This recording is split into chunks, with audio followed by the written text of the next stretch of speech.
यानी जो जायदाद है वो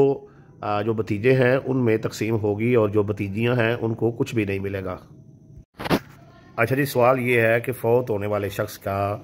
वालिद वफ़ात पा चुका है, उससे पहले ही उसकी वालदा भी वफ़ात पा चुकी है, और एक बीवी थी, औलाद कोई नहीं है, वो भी वफ़ात पा चुकी है, बहनें भी वफ़ात पा चुकी हैं, भाई भी वफ़ात पा चुके हैं, नाना नानी दादी दादा भी वफ़ात पा चुके हैं।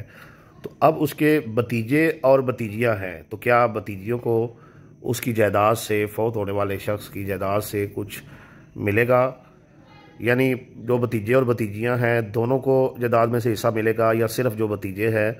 उनको जायदाद में से हिस्सा मिलेगा? तो मोहतरम भाई, जो भतीजे हैं उनको जायदाद से हिस्सा मिलेगा,